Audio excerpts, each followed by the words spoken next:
Oke ya. Oke, kita doa ya. Udah doa ya. Robbi zidna ilman warzuqna fahman. Ya Allah, tambahkan kami ilmu, karuniakan kepada kami pemahaman ya. Ustazah, oke, aku mulai boleh ya. Ustazah, saya itu sakit kaki. Jadi kalau pipi saya jongkok, lalu kemudian kadang berdiri, nggak apa-apa. Sebenarnya kencing berdiri nggak boleh, tapi karena kaki sakit itu tidak ada masalah. Dia adalah doruriyah, ya, boleh aja, nggak masalah.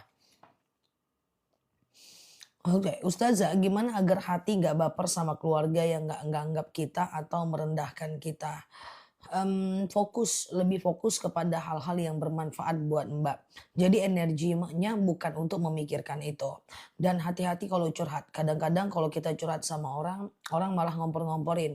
Iya ya, jahat banget dia. Dan itu akan membuat kita stres dan tertekan. Fokus aja dengan apa yang bisa Mbak lakukan. Saranku, ketika mereka butuh nanti dibantu, atau ketika mereka lagi dalam kondisi tidak baik-baik saja dibantu, di situ biasanya secara alamiahnya akan membuka matanya bahwa kita nggak seburuk yang dia bayangkan. Ingat satu hal, orang bisa berubah. Sekarang bisa jadi dia tidak mendukung, besok bisa jadi dia tetap mendukung kita. Atau sekarang bisa jadi dia membenci, besok bisa jadi dia suka. Atau sebaliknya, yang suka pada akhirnya jadi pembenci. Nah, aku selalu percaya bahwa manusia itu makhluk yang fluktuatif. Hmm, Aku selalu percaya bahwa manusia itu makhluk yang fluktuatif, artinya berubah-ubah. Sekarang dia dukung, besok bisa jadi dia tidak mendukung dan seterusnya. Ustazah, oke, gimana caranya bisa konsisten dalam ibadah? Konsisten. Nah, ya jadi kalau mau konsisten dalam ibadah, yang pertama mulai dari hal yang kecil. Misalnya pengen konsisten sholat duha. 2 rakaat aja dulu, 2 rakaat, 2 rakaat, 2 rakaat, 2 rakaat gitu ya. Sampai kita risau meninggalkan. Nah, kalau kita udah risau meninggalkan, kita tambah nih jadi 4 rakaat ya. Nah, kita tambah, kalau kita udah risau meninggalkan baru kita tambah. Kayak gitu caranya, ya. Nah, jadi konsisten itu adalah mengerjakan sesuatu terus-menerus, lalu kemudian setelah itu kita akan risau kalau meninggalkan, dan itu hanya boleh dimulai dari hal yang kecil. Misalnya nih sholat tahajud ya, 2 rakaat aja dulu. Terus aja sampai seandainya kita tinggalkan, kita risau, baru tambah jadi 4 rakaat. Nah, sebenarnya oke. Oke, sebenarnya adalah yang paling penting dalam istiqomah itu adalah konsistensi aja. Kita tahu bahwa al-iman yazid wa yanqus, iman itu kadang naik, kadang turun kan. Nah, makanya kalau dia naik kerjakan, kalau dia turun paksakan ya. Jadi kalau dia turun paksakan. Nah, nggak ada masalah dengan semangat dan tidak semangat, tetap kerjakan ya. Ustazah, niat qada puasa apakah bisa dilakukan di bulan Rajab? Bisa. Ya, puasa ganti masih bisa dilakukan di bulan Rajab dan di bulan Sya'ban. Sengaja aku puasa qada karena Allah ya. Oke. Ustazah, nazar yang tidak bisa ditepati gimana gantinya? Nggak ada. Nazar yang tidak ditepati tetap berdosa, kecuali kalau lupa. Kalau lupa bisa diganti dengan kafarat ya. Oke, makanya lain kali nazar tuh harus hati-hati, segera bertaubat, mohon ampun sejadi-jadinya. Kalau kita pernah bernazar tapi kita lupa nazar kita apa, bisa diganti dengan kafarat. Ya, puasa 3 hari berturut-turut, atau memberi makan 10 orang fakir miskin, atau memberi pakaian 10 orang fakir miskin. Nah, tapi kalau kita nggak mampu membayarnya, kita tetap berdosa. Mbak, nazarnya berbentuk apa? Kalau berbentuk uang, pinjam uang orang untuk bayar hutang nazar. Karena nazar itu hutang kita kepada Allah. Makanya lain kali kalau bernazar itu hati-hati, pastikan kita mampu untuk membayarnya. Kalau sholat tahajud berapa rakaat? Bisa 2, bisa 4, bisa 8 rakaat. Oke, bisa 2, bisa 4, bisa 8 rakaat ya. Ustazah, yaumul bid itu 1 hari gimana? Ya, 1 hari itu sangat minimal. Bisa dikerjakan, tidak ada keharuman, tapi coba dimaksimalkan bulan depan supaya berubah takdir kita. Ustazah, sholat maghrib telat di perjalanan sampai isya, nggak boleh. Harus berhenti di perjalanan atau sholat di mobil. Di mana arah mobil, di situ arah kiblat. Kalau langsung 4 rakaat boleh nggak sholat duha? Boleh. Kalau mau langsung 4 rakaat dia tidak pakai tahiyat awal. Sengaja aku sholat sunat duha 4 rakaat sunnah atasku karena Allah. Rakaat satu berdiri, rakaat kedua berdiri, rakaat ketiga berdiri, rakaat keempat tahiyat akhir. Rakaat satu, dua, tiga, empat semuanya pakai ayat pendek. Dosa besarkah ambil dana haji untuk umroh? Kalau kita pakai bank itu dosa. Karena itu ada ribanya. Berarti niatnya benar, caranya salah. Bagaimana cara mengganti puasa yang kita jumpa jumlahnya? Kalau tahun ini tetap harus diganti, beda dengan tahun-tahun sebelumnya. Bagaimana cara menata hati biar lebih ikhlas dalam memberi dan menerima? Berat kali pun pertanyaannya. Menata hati, kayak mana ya? Ambil rak-rak dan ditata. Latihan, ikhlas tuh soal latihan, Mbak. Ya makanya memberi itu mulai dari yang kecil dulu, Mbak. Jadi mulai dari 2000, 2000, 2000, 2000, 2000. Nah ternyata Mbak sudah mampu nih kehilangan uang 2000 ternyata baik-baik aja. Tambah jadi 5000, 5000. Bantu saudara seperti itu juga 200.000, 100.000. Ternyata baik-baik aja tambah lagi jadi 400, 400 ditambah. Nah ketika kita sedekah itu harus terasa tidak berat. Karena kalau dia terasa berat, ternyata nanti kebaikan kita tidak dibalas, maka kita akan tidak ikhlas. Contoh, aku berbuat baik, aku sedekah nih misalnya ke saudara kandungku. Katakan namanya Mbak Yuli Ana gitu kan. Nah, maka kalau aku melakukannya dengan berat, ternyata Mbak Yuli nanti akhirnya tidak membalas, aku pedih gitu, aku marah, aku gak ikhlas. Tapi kalau dia aku udah merasa nggak berat, dia nggak balas ya udah. Nah itu bisa kalau mindsetku benar, balasan terbaik datangnya dari Allah. Ya, ingat ya guys, kalau kita udah memberi, orang itu membalas dengan keburukan. Kalau kita tidak ikhlas, itu nyakitin kita banget. Karena sakitnya kemana-mana. Jadi memang mesti harus dilatih untuk memberi dengan ikhlas dan ridho. Itu latihan mbak, latihan terus. Makanya aku kan selalu bilang tuh, memberi itu dilatih. Mulai dari membeli baju bekas, ya kan, memberi bajang yang tidak terpakai, memberi baju bekas aja nggak semua orang mampu kok, ya kan, mau kasih mukena ke tetangga, nggak usah lah, nanti kalau seandainya ada saudara dari kampung pakai apa ya, masuk lagi, mau kasih daster yang udah nggak muat ke tetangga, nanti kalau aku kurus gimana ya, palingan nanti kepake lagi, masuk lagi, maka memberi itu harus dilatih. Memberi barang yang tidak kepakai aja berat, apalagi membeli barang yang sudah seger kayak gitu. Jadi harus dilatih ya. Dan aku tahu statement itu dari temenku. Hebat banget ya kalau orang bisa memberi Nel. Aku aja dia bilang. Aku aja membeli barang yang udah kepakai aja aku masih berat kata dia. Oh gitu, aku jadi tahu. Aku jadi tahu, oh gitu. Jadi memberi barang yang udah nggak kamu pakai ya aja berat kata aku begitu. Berat kata dia. Padahal loh kalau kita nggak pakai barang itu kita nggak akan kehilangan loh barang itu. Itu pun berat, berat Nel, nggak mudah itu buat orang-orang yang seperti kami kata dia. Jadi berat ya, makanya mesti dilatih ya. Ustazah, kalau amalannya gimana? Korupsi bangun masjid amalnya tertolak. Ya masjidnya boleh dipakai tapi orang yang melakukannya amalnya percuma, ditolak ya. Karena untuk melakukan sebuah amal yang diterima niatnya benar, caranya juga harus benar. Kadang masih merasa sayang untuk dikasih, oh gitu ya. Ya itu cuma perlu dilatih aja kok teman-teman ya. Saja baca surat Al-Waqiah 14 kali di hari Jumat saat asar dapat melancarkan rezeki ya. Al-Waqiah itu dibaca setiap pagi, nggak harus hari Jumat. Setiap pagi atau setiap malam mau tidur itu melancarkan rezeki kita, menghindarkan kita dari pengangguran, kemudian melancarkan rezeki kita, kemudian melancarkan rezeki suami. Kalau kita yang baca itu bagus ya. Kalau kita ketiduran subuh bangun jam 8 apa masih boleh? Lakukan tetap sholat subuh walaupun kalau kita lalai kita tetap berdosa ya. Oke, teman-teman boleh share-share tautan tap-tap layarnya ya. Yang baru mampir klik foto aku di pojok kiri atas, follow, aktifkan tombol loncengnya. Kita belajar bersama di akun ini. Bagaimana cara tayamum? Cara tayamum, sengaja aku bertayamum mensucikan diriku dari hadas besar kecil lillahi ta'ala. Ambil tangannya, tempelkan ke kaca mobil atau ke dashboard mobil, tempel gitu ya, atau ke dinding. Basuh mukanya sekali aja, ambil lagi, ini tangan kananku, ini tangan kiriku. Tangan kanan dibasuh dulu oleh tangan kiri, gini dia. Tuh, terus sampai ke siku. Nah, udah di siku nanti puter ujungnya di jempol. Nah, tangan kiri lagi. Nah, tangan kiri terus sampai ke siku, terus nanti diputar ujungnya ke jempol. Ya gitulah cara tayamum. Manja betul sampai dipraktek sama aku. Ustazah, oke, aku menolong saudara. Aku ikhlas, tapi jadi keenakan terus dia minta tolong. Kalau dia minta tolong terus, kita bisa nolak. Ya, jadi gini, kita boleh bermanfaat buat orang, Mbak, tapi kita tidak boleh dimanfaatkan oleh orang. Jadilah bermanfaat tapi bukan dimanfaatkan. Karena kalau kita bermanfaat itu bagus untuk kebaikan kita dan dia. Tapi kalau dimanfaatkan itu menjadi buruk bagi dia. Ya, akhirnya dia terbiasa tangan di bawah. Sementara yadul ulya khairum min yadis sufla.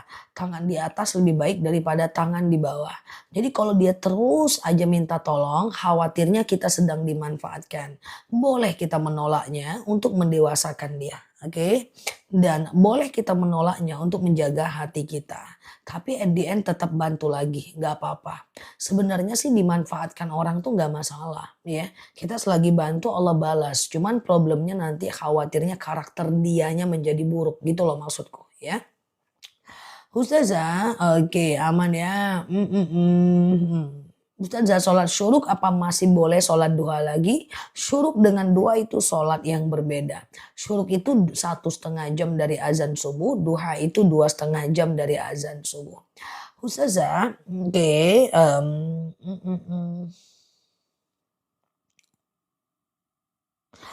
dulu belum ngerti soal nazar itu utang. Boleh ganti puasa 3 hari? Pernah bernazar nggak? Lupa. Kalau lupa boleh. Gimana kalau sakit hati? Terus kita nggak mau nanya apakah dosa? Nggak mau nanya apa? Kita sakit hati, kita nggak mau nanya. Nanya apa mbak? Nanya usia. Nanya apa nih coba ya? Ustazah, oke aman ya. Adakah solusi agar tidak ambil bank untuk beli rumah? Anak sudah 3. Solusinya tidak kepada punyalah mindset, tidak semua orang harus punya rumah. Tapi semua orang harus ada tempat tinggal. Ngontrak, nyewa nggak apa-apa. Sembari cari kerjaan yang lebih baik dan kemudian kecilkan pengeluaran, kemudian perbanyak pemasukan, selisihnya ditabung. Sebenarnya nggak punya rumah nggak apa-apa. Kita nggak wajib memiliki rumah, cuman kita wajibnya punya tempat tinggal. Oke ya guys. Nah aku sering bilang, orang yang suka kredit dari susahnya, kaya pun dia akan tetap kredit.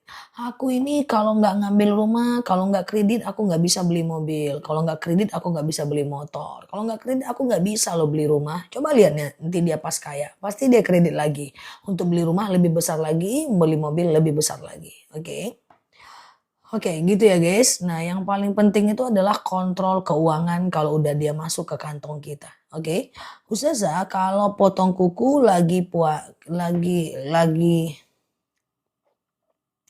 potong kuku lagi apa Mbak nih? Ustazah, ada nggak doa supaya anak mau sekolah di pondok pesantren? Lakukan sholat sunat hajat.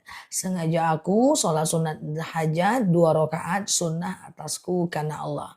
Salam kanan, salam kiri, banyak berdoa untuk anaknya. Sambil digambarkan kepada dia kehidupan di pesantren. Pengennya Allah ngabulkan doaku memiliki keturunan. Coba baca doa. Rabbi la tadarni fardan wa anta khairul warisin. Ya Allah, ya jangan kau biarkan aku sendirian. Sesungguhnya engkaulah sebaik-baiknya pewaris. Ya Allah, jangan kau biarkan aku sendirian. Sesungguhnya engkaulah sebaik-baiknya pewaris. Katanya kalau kredit biar semangat cari rezekinya. Oh tidak. Kalau cari rezeki untuk kredit itu bukan semangat, tertekan. Ya semangat itu cari duit untuk keinginan kita dan untuk tabungan kita. Tapi kalau seandainya cari duit untuk bayar hutang, itu bukan semangat, itu terpaksa. Nah, tipis aja bedanya cuy ya gitu ya guys. Oke ya, ada aja kawan-kawan nih. Masa hutang bikin semangat cari kerja. Aku kalau pikir-pikir ada hutang aku malah males aku. Ngapain aku kerja untuk bayar hutang? Iya kan, bekerja buat aku lah, ya kan? Nah, kerja buat masa depanku lah, untuk bayar hutang. Bagus nggak usah kerja lagi, kan kayak gitu ya kan. Nah, jadi diubah itu cara berpikir itu. Jangan ditularkan ke anak cucu, jangan ditularkan ke anak-anak. Ya, masa kita mau ninggalkan anak dalam keadaan yang lemah. Oke. Ustazah, dan kalau teman-teman kredit keradat korodot, kalau bisa anaknya nggak usah tahu, diikutinya pula nanti. Bapakku kredit, aku juga. Keturunan lah jadi kredit-kredit. Belajar menahan keinginan. Orang yang kredit-kredit motor, rumah, semua. Itu bukan karena dia miskin, tapi nggak bisa menahan keinginan saja. Ya, Ustazah, kenapa saya terlalu takut ibadah tidak diterima? Tidak boleh terlalu was-was. Takutnya nanti tauhidnya bermasalah, kita jadi berburuk sangka kepada Allah.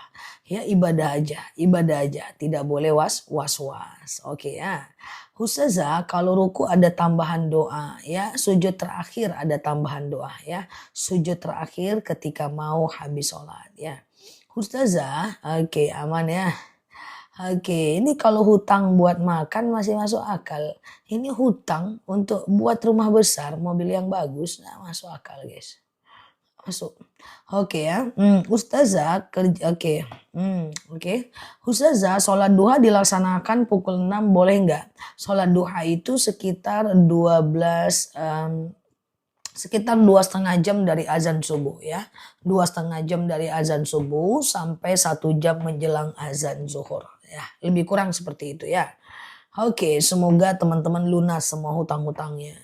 Aku berbaik sangka teman-teman yang ngambil hutang bukan karena mau, tapi bukan karena tidak takut dosa, tapi karena nggak tahu dan menganggap itu wajar. Semoga lunas hutang-hutangnya dengan kehidupan baru yang lebih baik, ya kan? Kita nggak mau ngutang di bank, malah KTP kita dipinjam. Ya sama aja, Mbak ujung-ujungnya yang ngutang. Oke, gitu ya teman-teman ya. Nah, oke sama aja buat biaya kuliah anak juga nggak usah ngutang ke bank, nggak usah kuliah nggak apa-apa Mbak, daripada Mbak harus makan riba. Siapa yang bilang kuliah itu wajib? Nggak ada kuliah itu wajib. Yang penting anaknya belajar, punya skill, ya kan? Nah, oke, gitu ya. Clear ya teman-teman ya. Ustazah, apakah niat sholat sebelum takbir atau gimana? Takbir dulu baru pasang niat boleh atau niat serentak dengan takbir juga boleh ya. Oke, Ustazah, aman ya. Ini lagi pertanyaannya tiap live ada nih. Bersentuhan wudhu dengan suami. Bersentuhan wudhu dengan suami, Imam Syafi'i bilang batal. Imam Hanafi bilang tidak batal. Ya, Imam Maliki bilang batal kalau muncul syahwat aja. Terserah teman-teman mau pilih yang mana. Oke, Imam Syafi'i bilang batal. Imam Hanafi bilang tidak batal. Imam Maliki bilang batal kalau muncul syahwat aja. Oke, terserah mau teman-teman pilih yang mana. Oke, Ustazah selesai sholat ucapkan salam langsung buang angin. Bolehkah lanjut zikir dan doa? Bisa, lanjut nggak masalah. Batas kentut itu adalah salam ke kanan. Siap Mbak Sen ya. Batas kentut adalah salam ke kanan ya. Oke, misalnya nih, Assalamualaikum warahmatullahi wabarakatuh. Tut, nah aman. Zikir dan doa tidak perlu lagi teman-teman wudhu ya. Tapi kalau assalamualaikum ulang lagi al-fatihah, ulang lagi sholatnya dan ambil wudhunya. Yang penting udah salam ke kanan. Kunut itu disunahkan oleh Imam Syafi'i dan tidak disunahkan oleh Imam Hanafi. Jadi kalau nggak pakai kunut nggak jadi masalah ya. Ustazah, oke, hutang uang ke bank syariah aku tidak nyaranin tetap karena tetap ada selisih harganya ya.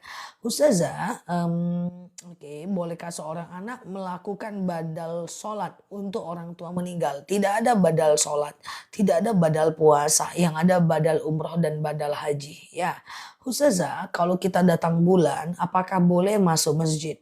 Dalam hal ini ulama berbeda pendapat. Ada yang mengatakan boleh, ada yang mengatakan tidak boleh, 7 langkah udah berdosa, diantaranya Imam Syafi'i. Ada yang mengatakan boleh masuk, tidak boleh duduk. Ada yang mengatakan boleh masuk musola, nggak boleh masuk masjid.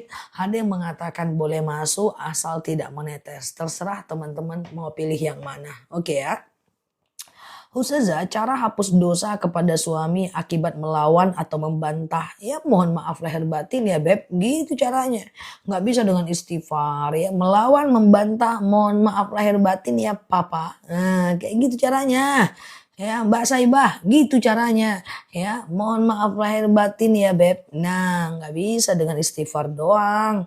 Oke, gitu ya. Maka membantah itu dalam hati aja. Seburuk-buruknya keluar, di dalam manis keluar, ya kan? Nah, tapi membantahnya tentu dengan pengertian, ya kan? Oke, oke.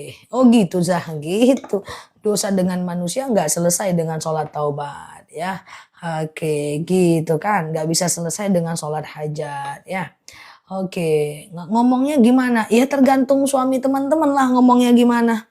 Nanya sama aku pula, gantilah posisinya nanti. Ya, pokoknya bilang aja, mohon maaf lahir batin ya bang, kayak gitu aja.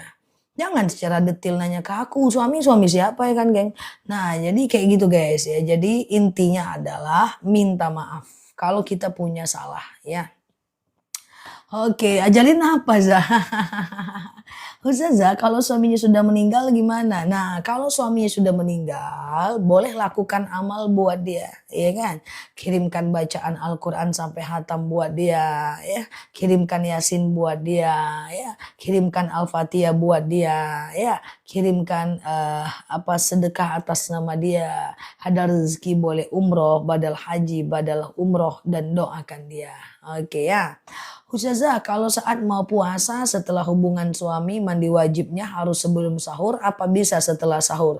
Sebelum sahur, kecuali ketiduran ya. Ustazah, kalau orang stroke nggak bisa sholat, apa bisa bayar fidyah? Nggak bisa. Orang stroke itu selagi akalnya sempurna dia wajib sholat walaupun dia sambil baring.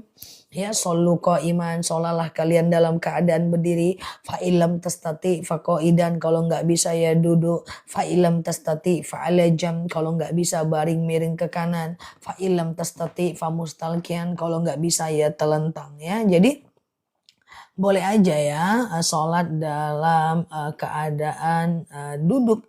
Nah, tapi dipastikan dia itu adalah tapi dipastikan apakah dia itu udah pikun atau tidak. Kalau orang stroke dan pikun dia tidak wajib sholat lagi. Tapi kalau dia nggak pikun dia tetap wajib sholat walaupun dia berbaring. Nggak bisa dikodokan oleh orang lain. Nah jadi kalau teman-teman nggak mau sholat ya teman-teman pikun dulu lah. Oke ya. Ustazah, oke, kurban atas nama orang meninggal boleh nggak? Boleh ya. Ustazah, kalau iftitah itu wajib dibaca atau enggak? Iftitah itu tidak wajib pada semua jenis sholat ya. Boleh baca, boleh tidak. Tapi kalau bisa ya baca aja karena hukumnya sunnah muakkad ya. Sholat itu baca Al-Fatihah doang sah kok. Teman-teman nggak baca iftitah, nggak baca ayat pendek, nggak masalah. Yang penting Al-Fatihah dibaca. Cuman kan kalau Al-Fatihah doang kan kayaknya kurang afdol aja sih. Ya dibaca aja lah. Ustazah, bagaimana kalau ikut cicil emas di BSI? Aku nggak ngerti instrumennya. Nabung aja di rumah itu jauh lebih bagus ya. Khawatirnya ada ujroh upah yang mengandung unsur riba. Oke, Ustazah, gimana kalau suami nyakitin hati istri? Gimana apanya? Siapa yang menyakiti tetap berdosa. Teman-teman, kalau hubungan suami istri memang harus banyak sabar. Akan banyak pergesekan dan sakit hati. Kenapa? Bukan karena dia jahat, bukan karena kita jahat, tapi karena kita ketemu terus sama dia. Iya kan? Nah, jadi ketemu terus tentu konfliknya kemungkinannya lebih besar. Kenapa teman-teman lebih sering konflik sama suami dibanding sama satpam? Karena ketemu satpam nggak ada, ketemu suami tiap hari. Kenapa lebih sering konflik sama anak dibandingkan sama kakak kandung? Kakak kandung ketemu sekali-sekali dengan suami tiap hari. Maka jangan bandingkan suami dengan suami orang. Suami orang tuh bagus lah teman-teman, bagus karena ketemu dia sekali seabad. Kalau ketemu dengan suami teman-teman ketemu terus ya wajar ada konflik gitu kan. Sama dengan sahabat, makin dia bersahabat makin dia bertengkar terus. Kalau kita nih tengkar terus ya padahal kita sahabat lah, kita ketemu terus hidungnya, nggak mungkin kita tengkar sama tukang sapu nggak ketemu sama kita. Jadi teman-teman harus ngerti konsep peluang ya, itu kan dalam ilmu matematika. Kok katanya makin dekat makin bertengkar? Ya iyalah, orang hidung dia terus depan mata kita. Nggak mungkin teman-teman bertengkar sama sama ya orang lain gitu guys. Jadi memang seperti itu. Jadi selagi bertengkarnya tidak menyalahi aturan syariat, hanya bertengkar-tengkar gitu aja, mainkanlah seni peran itu. Ada kalanya kita diam, ada kalanya kita membantah ketika situasi sudah enak, ada kalanya kita cukup dengan diam dan memaafkan. Nah, di situ kita mainkan peran kita. Nah, oke ya, paham ya guys. Nah, terlalu baper juga nggak boleh. Kenapa orang banyak bertengkar dengan tetangga samping rumah? Ya karena samping rumah, nggak mungkin 7 kilo aku bertengkar. Kenapa bertengkar sama siapa? Aku bertengkar sama tetangga yang rumahnya 7 kilo dari rumahku. Ya nggak mungkin guys. Tetap aja teman-teman itu bertengkar dengan yang samping rumah, depan rumah. Kenapa? Karena ketemu terus hidungnya. Paham? Oke, kenapa teman-teman jarang bertengkar di live ini? Karena nggak ketemu hidungnya, cuman tulisannya doang. Kenapa kita di live ini kelihatannya seperti gak ada masalah? Karena kita nggak ada kepentingan gitu loh guys. Clear ya? Nah, kayak gitu guys. Bagaimana hutang sholat orang tua yang sudah meninggal nggak bisa diganti?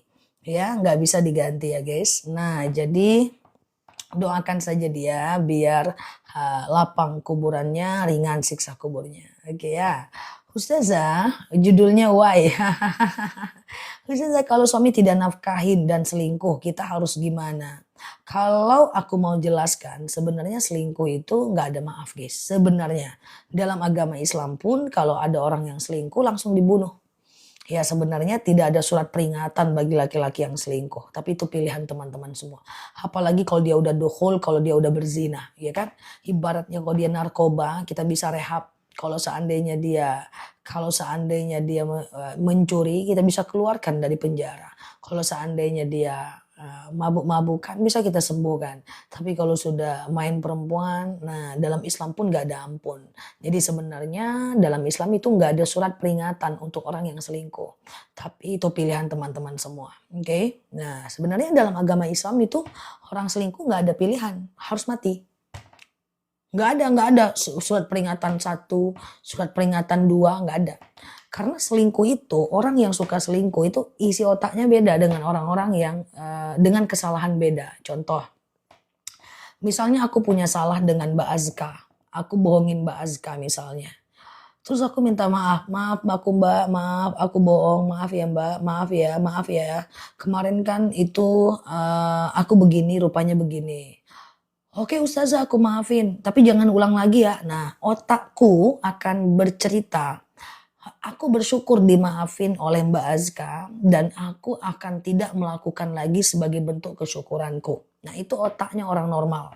Tapi kalau kasus selingkuh itu beda. Ya ini penelitian psikologi. Ketika ada seorang suami yang selingkuh dan ketahuan gitu, nah biasanya dia akan sujud-sujud tuh. Ya sujud, maaf ya, dia blok lah perempuan itu. Kemudian dia buang kartunya, dia campakkan handphonenya, dia cincang-cincang handphonenya. Maaf nggak ngelakukan lagi. Dimaafin nih oleh istrinya. Otaknya akan beda. Neuroscience-nya tuh akan beda. Dia akan pikir, oh bisa nih. Berarti nanti kalau aku lakukan lagi, caranya gini lagi. Nah, makanya orang selingkuh tuh berkali-kali, nggak ada yang sekali. Jadi seperti itu. Jadi oke, aku dimaafin nanti kalau seandainya dia aku buat lagi, gini lagi aja caranya. Gitu. Beda dia. Desain otaknya beda. Tapi kalau dia tidak, kesalahannya kesalahan yang lain seperti nyuri, seperti kesalahan-kesalahan nyuri. Nah, itu otaknya beda. Ketika udah dimaafkan, aku akan syukuri itu dengan tidak melakukan. Gitu kan?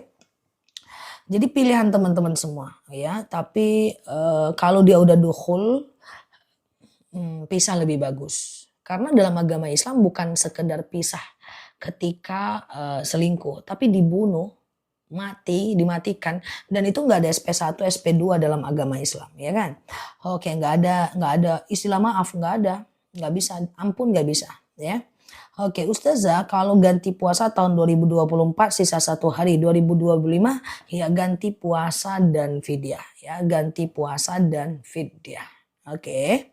Gitu ya guys, Ustazah kalau bangun kesiangan sholat aja seperti biasa ya, tapi tetap akan kena dosa ya. Ustazah, oke, mantap hukumannya ya. Oke, menggunakan uang arisan yang belum kepakai jangan. Itu statusnya pinjam meminjam. Jadi kalau kita pinjam uang masjid, kita pinjam uang arisan, itu statusnya orang itu semua harus tahu kalau kita pinjam. Karena pinjam meminjam itu adalah ada orang yang minjam, ada barang yang dipinjam, ada orang yang meminjamkan. Nah, kita harus umumkan kepada pemilik arisan itu bahwa kita itu sedang meminjam. Kalau nggak bisa ngumumkan lebih baik jangan ya. Ustazah, apakah di sini benar ada madu? Ada. Di sini ada madu ya Teh Kadai. Oke ya, ada ya teman-teman ya. Nah, madu ada, teman-teman tuh. Kadar gula saya normal. Kok kemarin 113 Mbak Nadira, sekarang udah 97. Diabetesnya ya, Masya Allah. Siap Pak Riza ya. Oke, dia diabetesnya turun ya selama 2 bulan, Masya Allah. Nah, yang Assalamualaikum warahmatullahi wabarakatuh, Mbak Retno, Mbak Lili, Assalamualaikum Mbak Oma, Mbak Ato ya, Mbak Enda, Assalamualaikum warahmatullahi wabarakatuh. Gimana kabar teman-teman semuanya? Siap Mbak Des? Siap Mbak Desca ya, Mbak Dian, Mbak Lutfi, Assalamualaikum Mbak Dela ya. Siap Mbak Bandung ya, Mbak Zia Hisma. Assalamualaikum Mbak Mama Davin ya, Mbak Putri, Mbak Oma, oke Mbak Mira ya. Gimana kabar teman-teman semuanya? Apakah semuanya sehat di sana? Sehat ya? Oke teman-teman boleh share-share tautan, tap-tap layarnya. Kita ngobrol santai di akun ini. Semoga dapat insight dan semoga sehat selalu semua di sana ya. Nah teman-teman kita doa dulu seperti biasa. Robbi zidna ilman warzuqna fahman. Ya Allah tambahkan kami ilmu, karuniakan kepada kami pemahaman ya. Siap Mbak Sofi, Mbak Oma ya. Siap Mbak Aji ya. Aman ya teman-teman ya. Sehat selalu semuanya di sana ya. Oke siap Mbak Erna ya. Siap Mbak Lutfi. Nah teman-teman kalau ada ragu boleh tanya aja. Lebih kepada ngobrol-ngobrol aja sih teman-teman ya. Semoga bermanfaat lah buat teman-teman semuanya. Cuman bedanya kalau anak kuliah belajarnya jam 8. Kita ba'da subuh lebih pinter lagi di mana anak kuliah ini ya. Oke, dah. Nah, kita doa dulu yuk. Robbi zidna ilman warzuqna fahman. Ya Allah, tambahkan kami ilmu dan karuniakan kepada kami pemahaman ya. Hari ini adalah terakhir puasa Yaumul Bid ya. Selamat buat teman-teman yang sudah berpuasa 3 hari di hari hari terakhir sebentar ya. Terakhir puasa Yaumul Bid.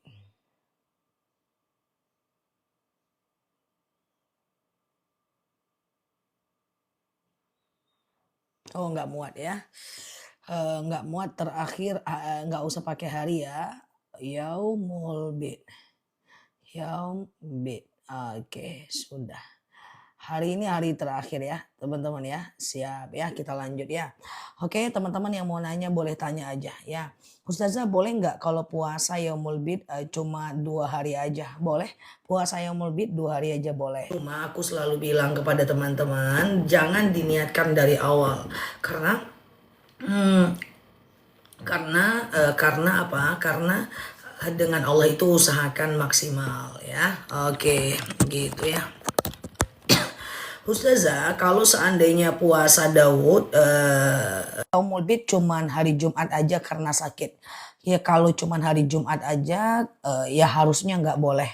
Tetapi kalau karena sakit, ya kita mau berkata apa? Karena begini, puasa Jumat sendiri itu dihindarkan. Jadi kalau teman-teman nggak pengen puasa Sabtu dan nggak pengen puasa Kamis, lebih bagus nggak usah sama sekali. Karena Jumat itu usahakan jangan sendiri. Baik puasa Qadha pun usahakan Jumat itu jangan sendiri ya teman-teman ya. Oke, kalau Daud gimana? Kalau udah puasa Daud, gak usah lagi puasa Yaumul Bid, gak usah lagi puasa Senin dan Kamis, gak usah. Kalau puasa Daud kapan terakhir saat mau Ramadan? Perhatikan bahwa semua jenis puasa sunnah itu stopnya H-1 Ramadan. Ya, hari Syak itu udah gak boleh lagi puasa. Tapi sebelum Ramadan masih bisa. Sebenarnya gini, bulan ini kan Rajab, bulan depan itu Sya'ban. Pertengahan bulan Sya'ban ada namanya puasa nisfu Sya'ban. Nah Di batasan puasa nisfu Sya'ban berarti 2 minggu menjelang Ramadan. Orang-orang yang tidak pernah berpuasa sunnah sebelumnya, dia tidak dianjurkan puasa setelah nisfu Sya'ban. Dia mulainya setelah nisfu Sya'ban puasanya, jangan. Jangan lakukan. Tapi kalau teman-teman udah terbiasa puasa sebelumnya, lalu pengen lanjut puasa sunnahnya setelah nisfu Sya'ban, itu boleh. Sampai H-1 Ramadan. Kalau teman-teman pernah dengar dari Ustadz berkata bahwa tidak boleh puasa sunnah setelah nisfu Sya'ban. Itu khusus untuk orang yang tidak terbiasa berpuasa dan dia memulainya setelah nisfu Sya'ban. Itu memang gak dianjurkan. Tetapi kalau dia udah terbiasa puasa sebelumnya, maka dia masih dibolehkan melanjutkan kebiasaannya sampai H-1 Ramadan. Seperti itu. Nanti aku jelaskan kalau udah dekat waktunya ya. Ustazah, kemarin aku puasa Jumat, Sabtu, Minggu tidak puasa. Nah, enggak. Kalau bisa Jumat jangan sendiri. Kalau mau puasa Jumat, puasa juga Kamis atau puasa juga Sabtu. Kedepannya seperti itu ya. Kalau lagi puasa Yaumul Bid terus suami ngajakin, batal ya, batal ya. Ustazah, waktu zikir apa harus kepala goyang? Tentu tidak ya. Kemarin ada dalam hati, hari ini puasa kodo tapi nggak diucapkan. Dilanjutkan boleh nggak? Boleh. Resikonya tidak boleh batal ya. Ustazah, puasa hari keempat datang haid tidak ada masalah ya. Ustazah, dosakah sering putus asa punya anak dua, sering marahan. Wala taqnatu min rahmatillah. Ya, nggak boleh putus asa dengan rahmat Allah. Innahu la yai'asu min ruhillah ilal qaumil kafirin. Yang putus asa itu cuma orang-orang kafir ya, gitu ya. Senin besok puasa apa ya? Senin besok puasa Yaumul Bid ya. Ustazah, mukena yang sudah rusak sebaiknya diapain ya? Dibuang boleh, nggak ada masalah. Za, kalau ziarah kubur apa roh bisa mendatangkan kedatangan kita? Suatu ketika seorang sahabat pernah bertanya kepada Rasulullah, "Ya Rasulullah, akhbirni anir ruh." Kasih tahu aku tentang alam ruh. Maka Rasul menjawab, "Wallahu a'lam bishawab." Hanya Allah yang tahu. Lalu Rasulullah penasaran, Rasulullah nanya kepada malaikat Jibril, "Ya Jibril, akhbirni anir ruh." Kasih tahu aku tentang alam ruh. Maka malaikat Jibril berkata, "Wallahu a'lam bishawab." Hanya Allah yang tahu. Jadi kita tidak pernah tahu tentang kondisi alam ruh. Apakah dia ngelihat kita, apakah dia menangis. Wallahu a'lam bishawab. Apakah boleh puasa pakai parfum dan skincare? Kalau alkoholnya di atas 3 metil nggak boleh ya, baik itu skincare maupun dibawa sholat maupun parfum ya. Ustazah, kalau sedekah subuh dibelikan pakaian buat mertua lebaran boleh, nggak ada masalah, yang penting untuk orang ya. Oke, sebentar ya. Oke, Ustazah, puasa Rojab sampai tanggal berapa? Tidak ada puasa Rojab. Yang ada adalah memperbanyak puasa di bulan Rojab ya. Terus aja puasa Senin Kamis, puasa Yaumul Bid di bulan Rojab, itu pahalanya sama dengan puasa Rojab ya. Ustazah, apa itu puasa Yaumul Bid? Puasa Yaumul Bid itu adalah puasa 3 hari setiap bulannya. 3 hari setiap bulannya ya. Oke, Ustazah, apakah benar jodoh itu cerminan kita? Tidak. Ya, tidak demikian, karena dalam hidup juga ada ujian, ada salah pilih, ada bencana, ada musibah. Tidak, cuman biasanya orang-orang baik akan didekatkan kepada orang yang baik. Peluangnya lebih besar, tapi bukan berarti itu bisa terjadi. Sama dengan gini, kita semakin sering keluar rumah, semakin kemungkinan kecelakaan lebih besar dibanding orang yang di dalam rumah. Kita semakin rajin berzikir, semakin kemungkinan kita mati dalam keadaan zikir dibanding mati dalam keadaan tidur. Orang kalau baik, kemungkinan yang dekat sama dia orang-orang baik. Karena kebaikan dan keburukan selalu terpisah. Tapi apakah jodoh cerminan diri kita? Kemungkinan kita baik dapat jodoh yang baik lebih besar. Tapi kemungkinan, bukan sebuah kepastian. Ustazah, jika tidak boleh mendoakan orang tua non-muslim, apa yang harus kita lakukan saat ziarah? Nggak ada. Nggak ziarah pun nggak ada masalah. Ya, kita cukup menyatakan innalillahi wa inna ilaihi roji'un saja. Ustazah, Al-Quran sudah rusak, harusnya diapain? Katanya boleh dibakar. Boleh untuk menghindarkannya dari kehinaan. Apa fungsinya membakar buhur? Buhur itu sunnah dari baginda Nabi. Rasulullah suka sekali beraroma-aroma wangi, diantaranya membakar buhur di rumahnya. Jadi buhur itu boleh. Nah, aku selalu bakar buhur pagi, maghrib di rumah. Ya, cuma aku mau spill susah karena dia ada asapnya, harus dipastikan dulu. Bukhur ya, Rasulullah tuh suka wangi-wangian. Bahkan Rasulullah itu pakai parfum dari pelipis sampai dia basahkan ke ujung kaki. Bayangkan, teman-teman pakai parfum cuma di nadi doang. Rasulullah itu semuanya. Rasulullah tuh suka dengan wangi-wangian. Di rumah beliau pakai bukhur, di badan beliau pakai parfum. Ustazah, bagaimana hukumnya apabila orang tua sakit kepada anaknya karena kesalahan anaknya? Sakit hati kepada anaknya karena kesalahan sakit hati kepada anak. Semua sakit hati harus dihilangkan, gak cuman kepada anak, kepada siapapun sakit hati harus dihilangkan. Karena kalau nggak merugikan kita. Ustazah, oke, saya malah serumah dengan orang tua non-muslim, tapi kita saling menghormati, nggak apa-apa, nggak ada masalah. Cuma serumah dengan orang non-muslim itu auratnya yang susah. Karena aurat wanita dengan wanita non-muslim itu adalah seluruh tubuh kecuali muka dan sepergelangan tangan. Ya, kalau kita menghibahkan jalan dan jalan itu langsung ditutup, apa hukumnya? Kita tetap dapat pahala. Karena yang diukur itu bukan manfaatnya barangnya, tapi adalah perbuatan kita. Ustazah, puasa qodho niatnya nggak dilafazkan tidak ada masalah. Menurut beberapa ulama, niat itu tidak harus dilafazkan. Tapi aku tetap menganjurkan melafazkan supaya untuk memunculkan kesadaran.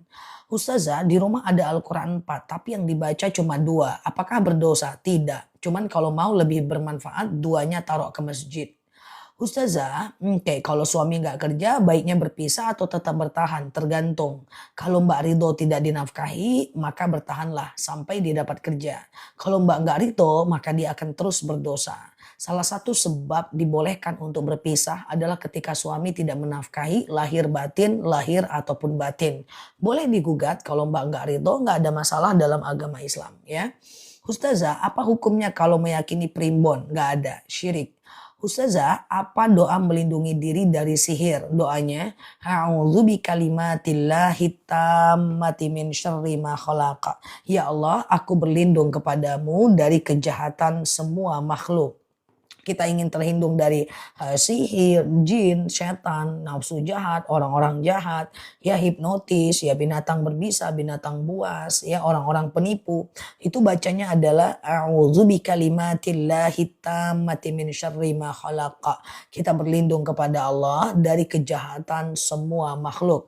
Kalau a'udzubillahi minasyaitonirrajim itu melindungi diri kita dari kejahatan, melindungi diri kita dari setan. Tapi kalau a'udzu bikalimatillahi tammati min syarri ma khalaqa itu melindungi kita dari kejahatan semua makhluk ya. Oke, Ustazah, apa? Kayak gitu ya. Ustazah, saya suka bakar bukhur tapi suami tidak suka baunya. Pilih wangi yang disukai bersama-sama.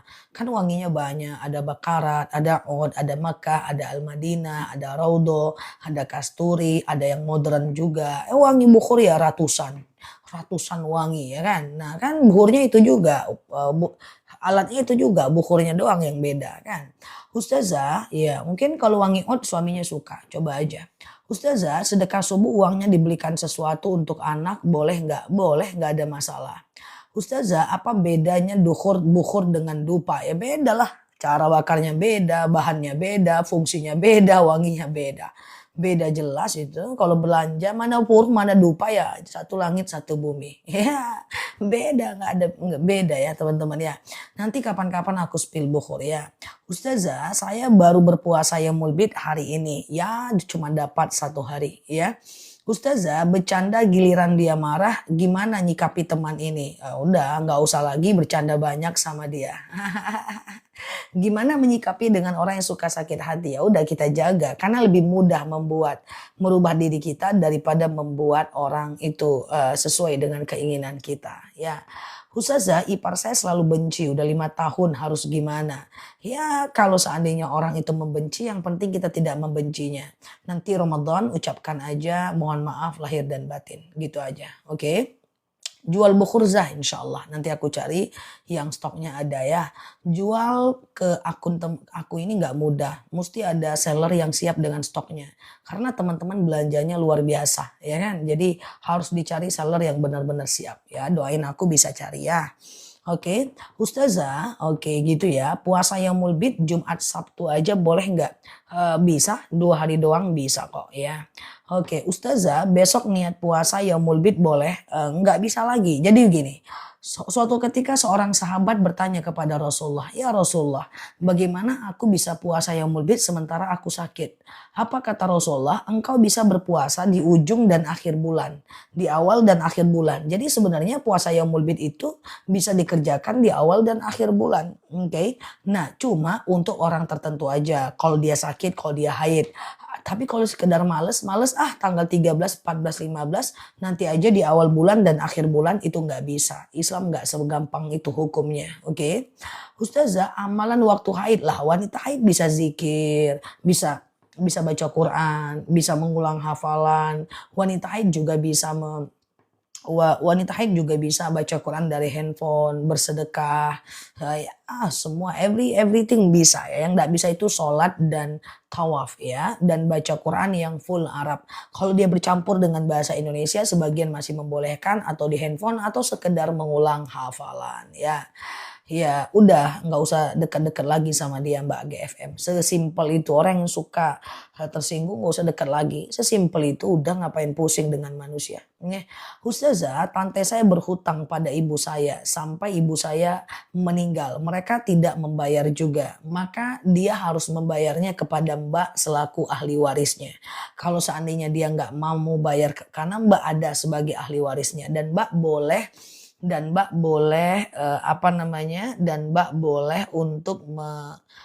untuk meminta itu kepadanya. Tapi kalau dia tetap nggak membayar, maka dia akan diminta pertanggungjawaban di hari akhirat.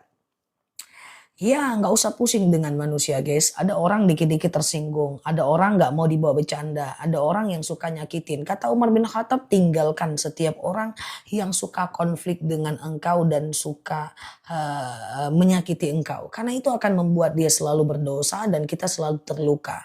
Nah, kalau sebaliknya, misalnya dia yang suka tersinggung sama kita, kita yang berdosa, dia yang enak. So, kurangi urusan dengan teman-teman yang seperti itu. Ingat, kita tidak perlu banyak teman. Yang penting sedikit tapi mendatangkan kebaikan daripada banyak tapi bagaikan buih di lautan. Kalau ada teman-teman yang masih pusing tentang manusia, pusing tentang pandangan orang, pusing tentang ini orang kok cepat tersinggung ya, pusing tentang ini orang kok aku bercanda dia tersinggung ya, itu di maintenance, diperbaiki. Supaya kita tidak menyandarkan kebahagiaan kita pada manusia. Jangan lagi pernah menyandarkan kebaikan pada manusia, kebahagiaan pada manusia. Jangan, itu adalah seburuk-buruknya kehidupan. Kalau seandainya orang kalau seandainya orang senang, kita happy. Kalau seandainya orang nggak senang, kita menderita. Lah, itu kan berarti menyandarkan kebaikan kepada orang lain. Bukan teman, tapi saudara dekat sama. Mau dia kakak kandung teman-teman, mau dia adik kandung teman-teman. Siapapun dia Mbak Iva, ketika dia mendatangkan terus kepada keburukan, dia selalu membuat kita sakit hati. Kurangi urusan dengan dia, tapi tetap menjaga ukhuwah Islamiyah kepadanya. Ya, artinya apa? Kita kurangi urusan, tapi tetap membantu. Kalau dia minta tolong, bantu kita semampunya. Tapi kurangi urusan. Paham nggak teman-teman? Mau dia kakak ipar, mau dia adik ipar, sama. Ya, sama saja. Hati-hati teman-teman, tauhidnya dijaga. Bahwa yang paling penting adalah bagaimana cara Allah memandang kita. Bukan cara kita memandang orang lain, atau orang lain menyakiti kita atau orang lain memandang kita ya. Ingat ya, orang-orang yang berkah hidupnya, orang-orang yang sudah tidak menggantungkan harapan, perasaan kepada orang lain. Kalau ada yang membenci dia biasa aja karena dia tahu tidak semua orang harus menyukai dia dan gak semua orang juga penting bagi dia. Kalau dia disukai, dia juga tidak terlalu sombong, dia cukup syukuri apa yang ada. Kalau mau bahagia hidupnya, berhenti menyandarkan diri pada pandangan orang lain ya. Kalau mau bahagia hidupnya, berhenti menggantungkan diri pada harapan dan pandangan orang lain ya. Dengan anak sama. Seandainya dia suka nyakitin, tugas kita apa kata aku? Kan cuman ingatkan, doakan.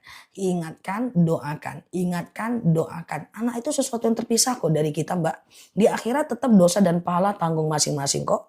Ingatkan, doakan. Ingatkan, doakan. Oh, dia suka ngelawan, boleh kok kurangi urusan dengan dia. Nggak usah ngomong macem-macem lagi sama dia. Cuman tetap pada fungsi kita sebagai orang tua. Gitu kan? Nah, sama aja, sama aja. Selagi dia makhluk bernyawa. Kayak gitu ya. Yang penting jangan memilih untuk menyakiti. Meskipun dia kakak kandung kita, suka nyakitin kita, kurangi urusan dengan dia. Kalau dia minta tolong kita bantu. Kalau kita bisa bantu, kita bantu. Udah, selesai kan? Nggak usah kita perlu harus ketemu tiap hari. Oh, dia nyakitin terus sama kita gitu kan. Nggak usah harus kita berharap kasih sayangnya karena dia kakak kandung kita. Nggak usah ya teman-teman. Nggak perlu itu. Oke ya, ayah saya membiasakan tapi tetap tetap jalin ukhuwah ya. Tetap jalin ukhuwah. Seperti itu ya guys. Oke, kalau anak tidak taat gimana lah? Nabi aja, Nabi Nuh dan Nabi Lut, anak istrinya masuk surga, masuk neraka. Siapa kita? Kalau pengen anak kita taat cepat-cepat, siapa kita? Nabi Nuh dengan Nabi Lut aja, Nabi nggak bisa nyuruh anaknya masuk Islam. Nah, kalau ada kita semua anak belum sholat, suami belum sholat, tugas kita mengingatkan dan mendoakan. Selanjutnya urusan Allah. Oh, saya pengen dia cepat sholat lah. Kita sholatnya kapan? Palingan kita taubat baru 5 tahun yang lalu, baru 10 tahun yang lalu. Terus kita pengen anak kita cepet-cepet taubat. Kita gedek kalau dia nggak sholat. Sampai melukai hati kita. Ngapain guys? Oke, ngapain? Ya, jadi kerjakan tugas kita. Biarkan Allah yang melanjutkannya. Karena yang mendatangkan hidayah itu bukan kita. Yang mendatangkan hidayah adalah Allah ya. Jangan lukai diri pada hal-hal yang bukan kuasa kita. Kita terluka suami tidak sholat, kita terluka anak nggak sholat. Jangan lukai diri pada sesuatu yang bukan tanggung jawab kita. Tugas kita ingatkan dan mendoakan saja. Hidup sesimpel itu guys, oke? Ustazah, air liur kucing nggak najis. Bahkan air liur kucing itu bisa dipakai wudhu dan bisa dipakai wudhu dan bisa dipakai minum, oke? Betul. Jangan lukai sesuatu yang dia bukan tugas kita. Kenapa kita harus terluka? Jadi tugas kita ingatkan, doakan. Mengingatkan anak kan juga nggak tiap hari, ya kan? Sekali seminggu, sekali sebulan, suruh dia sholat. Terus kita gedek dia nggak sholat. Ngapain kita terluka? Untuk sesuatu yang bukan tanggung jawab kita. Tanggung jawab kita cuma mengingatkan dan mendoakan. Ngasih hidayah bukan kita. Masa kita mau ngambil tugasnya Allah? Emang siapa kita? Kayak aku nih tiap hari live. Tugasku menyampaikan, teman-teman ada yang mengamalkan, ada yang tidak, itu kerjanya Allah. Masa aku memaksakan teman-teman untuk berubah secepat itu bukan bagianku. Berarti aku ngambil tugasnya Allah. Ya, dan jangan menghakimi. Karena bisa jadi anak yang sekarang itu nggak sholat, bisa jadi suatu ketika dia orang yang paling taat. Sama dengan aku ke teman-teman. Teman-teman kan misalnya nih banyak nggak taunya cara sholat duha gimana, nggak ngerti cara sujud sahwi, nggak ngerti cara sholat rawatib, nggak ngerti. Tugasku cuma menyampaikan, bukan menghakimi. Karena bisa jadi suatu ketika teman-teman jauh lebih taat dibanding kami-kami pada ustadz, ustazah. Jamaahnya banyak yang jauh lebih taat dibanding gurunya bahkan. Maka tugas kita cuma menyampaikan, tidak boleh menghakimi setiap pertanyaan. Ya, karena innallah ahkamul hakimin ya. Allah itu hakim yang paling adil. Nah, iya kan banyak orang meninggalnya baru bertaubat kan. Terus kita mau paksa-paksa sampai kita stres kok anak kita nggak sholat. Nggak bisa. Percayalah di akhirat itu masing-masing guys ya. Ustazah, apa hukumnya cicil emas di Pegadaian? Cicil emas di Pegadaian kemarin kalau nggak salah udah aku jawab nih Mbak Enci. Tergantung akadnya Mbak. Tapi kalau Mbak ada denda kalau telat itu dia tetap riba ya Mbak. Coba dicek akadnya. Dalam angsuran itu ada bunganya nggak? Kalau ada selisih harganya itu tetap riba ya. Ustazah, bagaimana cara kita menagih hutang dengan sabar? Jadi kalau nagih hutang itu memang berat ya, minimal harus dilakukan 3 kali. Nah seandainya 3 kali dia gak ganti ada 2 pilihan kita. Pertama kita ganti, kita ikhlaskan, kita dapat pahala yang besar. Alladzina yuqridunallaha qardan hasanan fayudha'ifa lahu adhafan katsira falahum ajrun karim, falahum ajrun azim. Pahalanya besar meringankan hutang. Tapi kalaupun tidak, nanti di akhirat tetap dia akan kasih pahalanya untuk kita. Bulu kucing tidak najis. Bulu kucing itu najis ma'fu, najis yang dimaafkan, baik sedikit maupun banyak. Karena fa innaha yatawafuna 'alan nas. Karena kucing itu adalah binatang yang selalu ada di sekitar kita. Oke, jadi kucing itu bulunya tidak najis. Yang najis itu hanya pi dan pupnya aja ya. Ustazah, boleh nggak puasa yaumul bid cuma 2 hari? Bisa ya. Oke, gitu ya. Kenapa ya orang astagfirullah. Aku jawab ya. Kenapa ya orang itu bisa jelek hatinya? Apa yang mendorong dia seperti itu? Apa dia tidak takut azab? Banyak banyak faktor orang itu jelek, maaf Mbak bilang busuk hati, itu banyak. Kadang-kadang latar belakangnya jarang dipuji oleh orang sehingga dia pengen di atas orang tapi dia nggak punya kekuatan, orang di atas dia, dia jatuhkan biar dia di atas. Kadang-kadang di keluarga dia kurang disayangi sehingga dia pengen diterima banyak orang dengan cara menjatuhkan orang sehingga dia diterima banyak orang. Kadang-kadang dia itu banyak tidak disukai oleh lingkungannya sendiri sehingga dia mencari validasi orang untuk kemudian menjatuhkan orang yang bagus sehingga dialah nampak paling bagus. Pahami setiap keburukan itu pasti ada faktornya. Ada temanku yang suka sekali dipuji. Aku memahami bahwa mungkin di rumah dia jarang dipuji. Aku puji aja biar dia senang. Ada temanku yang sombongnya luar biasa ya. Dia punya sesuatu yang jangan aku nggak perlu nabung bertahun-tahun, hari itu 1 hari pun aku bisa beli apa yang dia punya. Tapi dia selalu pamerkan di depan aku. Aku merasa kurang orang yang memuji dia. Aku bilang, oh itu bagus, pokoknya itu bagus. Yang penting kamu hati-hati, ingat masa depan kalau mau beli itu. Nggak apa-apa, orang itu sombong, dia butuh validasi. Sambil kita puji, sambil kita nasihati dia. Bahwa orang yang berbuat jahat, orang yang sombong, orang yang ingin dipuji, itu setiap manusia punya ghorizatul baqa namanya. Hasrat untuk eksistensi. Ingin ada, ingin terlihat, ingin dipuji. Kalau dia nggak dapatkan di rumahnya, dia akan cari di luar. Maka teman-teman yang punya anak kecil, teman-teman pujilah dia sering-sering biar dia tidak haus pujian di luar.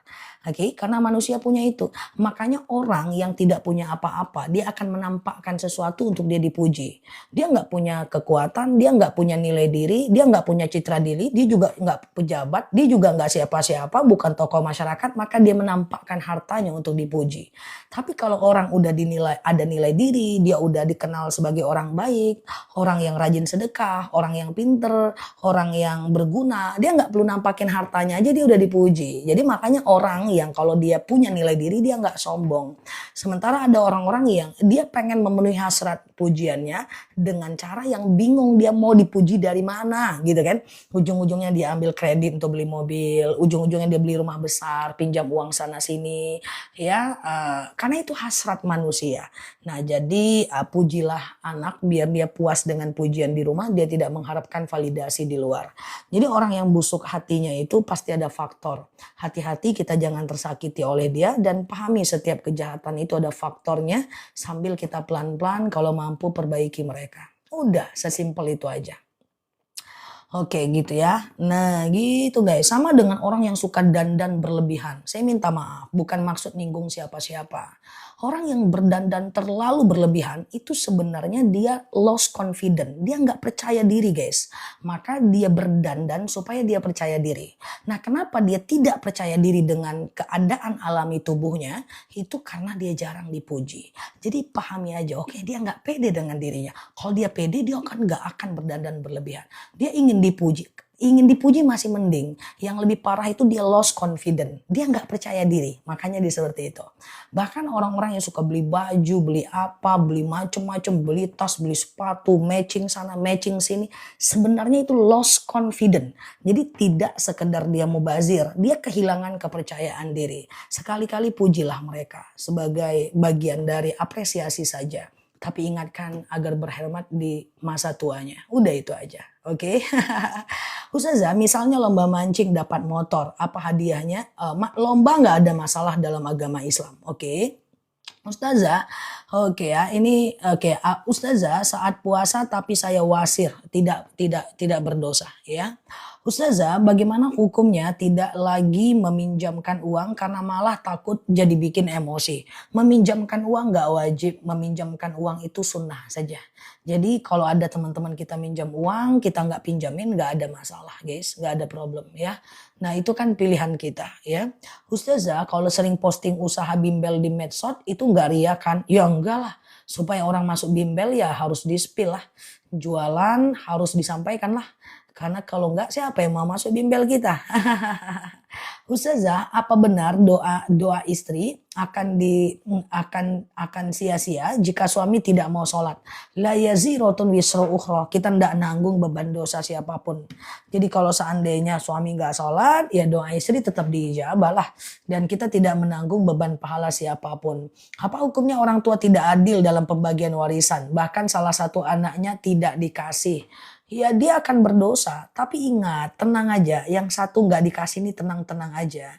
Bahwa ketika kita ridho, Allah akan kasih rezeki dalam tempat yang lebih baik. Dan anak yang memakan warisan nggak bakal ada yang selamat. Aku aja usia segini, udah sering aku lihat ada seorang anak makan warisan, akhirnya rumahnya gede, anaknya nggak ada yang sukses satupun. Belum pernah aku dengar orang yang makan harta warisan tuanya enak. Rata-rata tuanya miskin.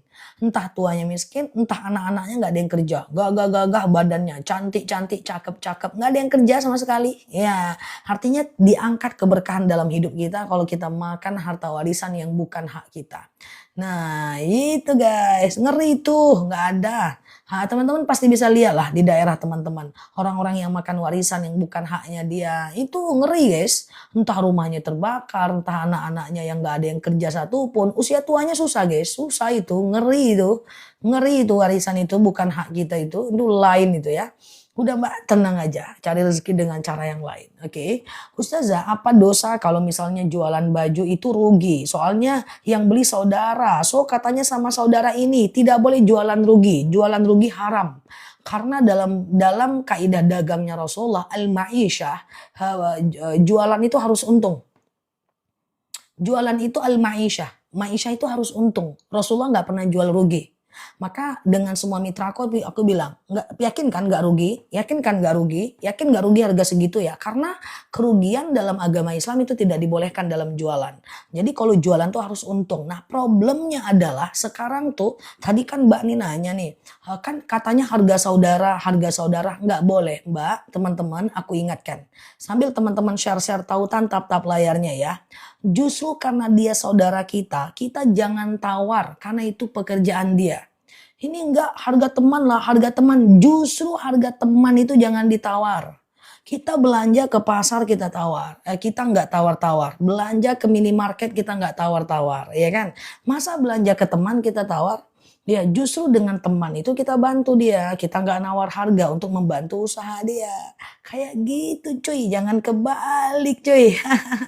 Gitu kan. Nah jadi mbak ini rugi karena katanya harga saudara. Nggak bisa. Nggak bisa. Jualan sedekah ya sedekah.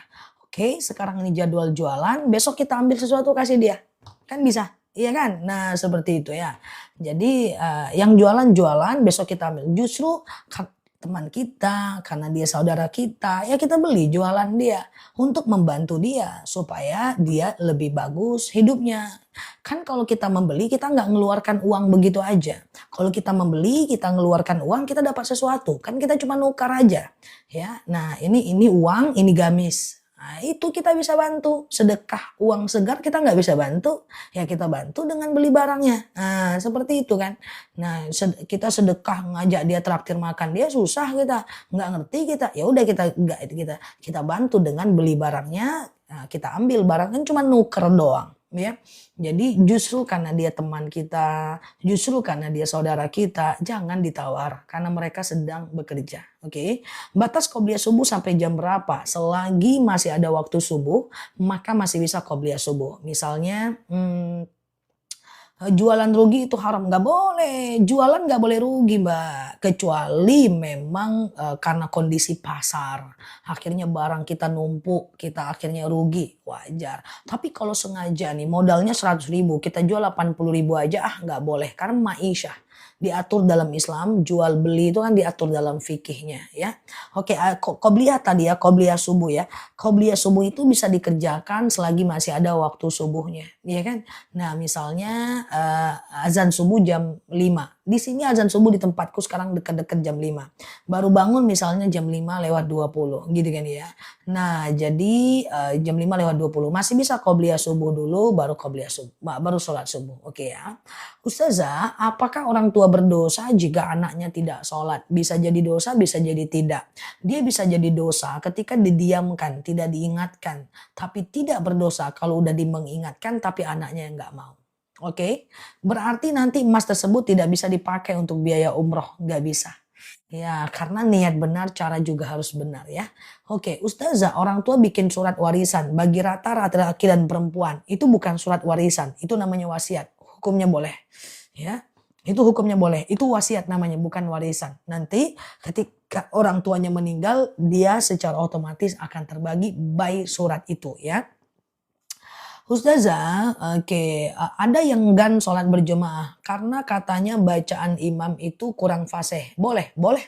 Tidak boleh berimam dengan imam yang bacaannya nggak benar.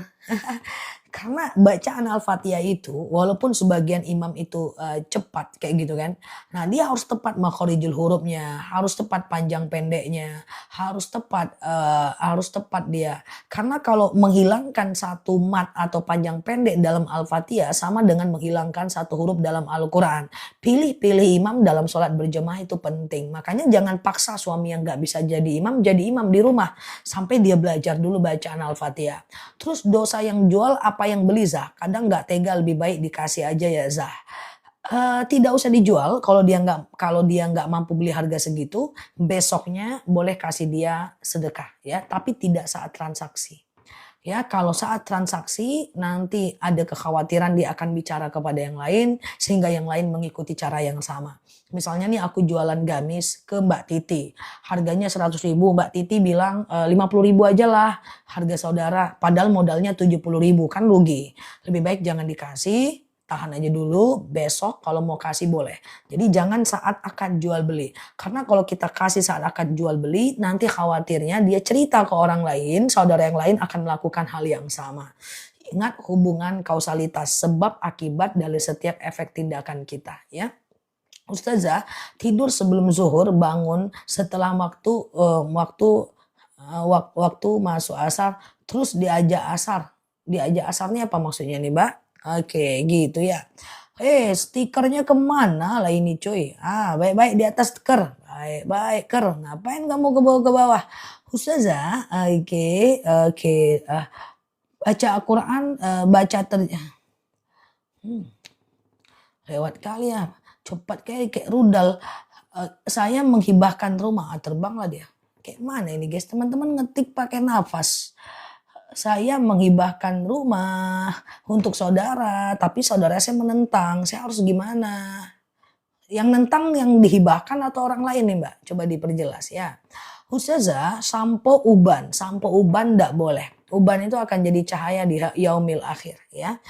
Jadi kalau menghitamkan rambut haram, kalau mewarnai rambut hanya boleh yang teman-teman beli di Mekah, henna yang dia masuk ke dalam batang rambut. Kalau dia kayak bigen gitu yang dia menutupi batang rambut nggak boleh. Stiker pun melorot. Iya juga ya, nggak cuma orangnya doang yang melorot ya. Oke, Ustazah, uang arisan boleh nggak ikut umroh? Uang arisan boleh, kan nggak ada unsur ribanya cuy. Oke ya, nggak ada masalah kalau uang arisan. Yang nggak boleh itu adalah hutang di bank untuk umroh. Nah itu yang nggak boleh. Ya, hutang di bank untuk umroh. Berarti niatnya benar, caranya salah. Niatnya umroh tapi dari riba. Sama dengan aku bangun masjid tapi dari korupsi. Aku ngasih makan anak yatim dari hasil nyuri. Nah itu nggak boleh. Oke? Teman-teman boleh share-share tautan, tap-tap layarnya ya. Yang baru mampir, klik foto aku di pojok kiri atas, follow, aktifkan tombol loncengnya. Kita belajar bersama di akun ini ya.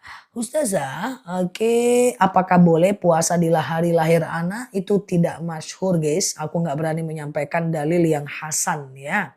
Ustazah, oke, oke.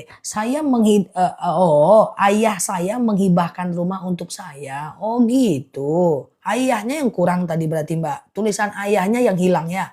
Ayah saya menghibahkan rumah untuk saya. Tapi saudara saya menentang. Nggak ada harus gimana-gimana ya. Tetap itu haknya Mbak. Ya kan itu hibah. Ya kan saudara menentang ya apa urusannya bapakku ngasih ke aku. Terus saudaraku nentang nggak bisa. Nggak usah dipeduliin. Urus aja suratnya, ambil barangnya, ambil rumahnya. Tinggal di sana. Saudara nentang. Dia nggak ada masalah dengan kita. Dia cuma masalah dengan dirinya sendiri aja. Untuk menghindarkan hasadnya, iri dengkinya. Kalau ada rezeki kita kasih dia. Udah sesimpel itu aja. Oke, nggak usah pusing. Kayak Ustazah, aku udah bilang. Semua orang yang iri sama kita, semua orang yang hasad sama kita, semua orang yang gosipin kita, semua orang yang selalu mengingat masa lalu kita, semua orang yang selalu fitnah kita, orang-orang yang zalim sama kita, dia nggak punya masalah dengan kita guys. Dia cuma punya masalah dengan pikirannya sendiri. So jangan pusingkan diri kita karena dia nggak ada masalah kok dengan kita. Cuman masalah dengan pikirannya sendiri. Kita dapat hibah, dia iri. Masalah kan bukan dengan kita. Masalah dengan dirinya sendiri. Oke, ada rezeki boleh kasih dia supaya irinya itu berkurang ya. Oke, nggak bisa kita respon guys. Orang-orang yang nggak suka, yang gosipin kita, yang iri kayak mana kita mau respon? Dia di luar kontrol kita. Ya, nah udah sesimpel itu aja ya. Ustazah, saya pengen nyusul suami. Kemana Mbak susul Mbak? Udah beli tiket belum? Saya pengen nyusul suami. Izin sama aku pula. Mau kemana mbak? Nyusul suami aja izin aku. Agak lain. Ya. Ustazah, nyusul suami. Oke. Ustazah, suamiku baca Quran selalu dari HP. Jelaskan Ustazah, mumpung ini suamiku dengar ceramah. Hei suaminya Mbak Frida. Astagfirullahaladzim. Suaminya Mbak Frida. Dengerin aku. Oke, jadi begini. Baca Quran dari HP sebenarnya nggak masalah. Wah itu teriak tuh suaminya. Nggak masalah gitu. Tapi kalau bacanya dari HP terus. Itu rosam atau bentuk huruf yang ada di Al-Quran. Itu beda dengan bentuk huruf yang ada di HP. Tanpa teman-teman sadari. Aku sudah ngajar tahsin belasan tahun. Aku lebih mudah mengajarkan dan memperbaiki bacaan orang yang belum pandai baca Al-Quran. Dibanding dengan orang-orang yang sudah baca Quran bertahun-tahun pakai HP. Itu susah. Jadi jangan dibiasakan orang non-muslim semangat bawa Injil kemana-mana. Masa kita nggak semangat bawa Quran kemana-mana? Apalagi sekarang Quran itu ada yang lucu-lucu, unik-unik. Bagi laki-laki ada Quran Madinah juga yang bisa dibawa kemana-mana dengan gagah. Oke, Ustazah, saya nggak suka gibah, tapi saya lebih suka nyindir sama siapapun. Mantap kali keahlian Mbak ya. Oke, ini ada ahli nyindir nih guys. Saya nggak suka gibah, tapi saya suka nyindir. Lawak ya. Oke, nah teman-teman, nyindir itu bukan bagian dari metode dakwah Rasulullah. Oke, nyindir itu